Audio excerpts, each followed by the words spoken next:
નમસ્કાર દર્શક મિત્રો, સાવરકુંડલાની રફતારમાં આપનું સ્વાગત છે. ફરી એક વખત ભાવનગર જિલ્લાના મહુવા શહેરમાં કાયદો અને વ્યવસ્થાના ધજાગરા ઉડ્યા છે. પ્રાપ્ત વિગત અનુસાર મહુવાના વડલી ચોકડી નજીક જૂની અદાવતને લઈ અને મારામારી સર્જાઈ છે અને તેમાં 7 જેટલા વ્યક્તિઓ ઇજાગ્રસ્ત બનેલ છે. અવારનવાર મહુવા શહેરની અંદર મારામારી, લૂંટ અને ખૂન, હત્યા તેમજ છેડતીના બનાવો બનતા હોય છે. ત્યારે પ્રબુદ્ધ નાગરિકો પણ હવે મહુવાની કાયદો અને વ્યવસ્થાની સ્થિતિ અંગે ચિંતા વ્યક્ત કરી રહ્યા છે. આજે તેને જ અનુરૂપ આજ રોગ તેને સત્યતા પુરવાર કરતો એક બનાવ સામે આવ્યો છે, જેમાં જૂની માથાકૂટને લઈને આજે બપોરના સમયે વડલી નજીક મારામારી સર્જાઈ હતી, જેમાં 7 વ્યક્તિઓ ઈજા પહોંચેલ છે.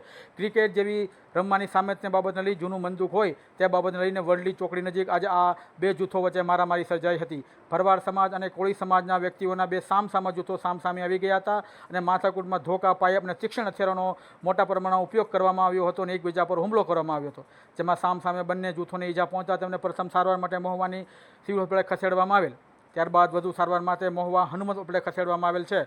ત્યારે સવાલ એ ઉઠી રહ્યો છે કે મહુવા શહેરની અંદર અવારનવાર લૂંટ, હત્યા અને મારામારીનો બનાવ બનતા હોય છે. તેમજ તાજેતરમાં છેડતી અને કોળી સેનાના પ્રમુખ પર હુમલાનો બનાવ પણ બનેલ, પરંતુ મહુવાનું પોલીસ પ્રશાસન જાણે કે કોઈ કુંભકર્ણ નિંદ્રામાં સૂતું હોય એ રીતે અને આરોપીઓ અને લુખ્ખા તત્વો બેફામ બનતા હોય તેવું લાગી રહ્યું છે. ત્યારે હવે આ મહુવાનું પોલીસ તંત્ર આ અસામાજિક તત્વો અને ગુંડા તત્વો સામે જો કડકમાં કડક કાર્યવાહી નહીં કરે તો ભવિષ્યની અંદર મહુવાને સુખાકારી અને આની જાહેર જનતાને આની બહુ મોટી કિંમત ચૂકવવી પડશે, તે પણ એક સનાતન સત્ય છે. ત્યારે પોલીસ તંત્રે પણ આવા લુખ્ખા તત્વો અને અસામાજિક તત્વો સામે કડકમાં કડક કાર્યવાહી કરવી જોઈએ તેવી મહુવાના નગરજનોની પ્રચંડ લાગણી અને માંગણી છે. ત્યારે જોવું રહ્યું કે મહુવાનું પોલીસ તંત્ર હવે આવા તત્વો સામે કેટલી ઝડપથી અને કડકાઈથી કાર્યવાહી હાથ ધરે છે તે તો આવનારો સમય કહેશે, પરંતુ હાલમાં તો મહુવાની કાયદો અને વ્યવસ્થાની સ્થિતિ ખૂબ જ ચિંતાજનક હોવાનું પ્રબુદ્ધ નાગરિકો કહી રહ્યા છે. Bureau report, સાવરકુંડલાની રફતાર, Iqbal Sorathiya, Mahuva.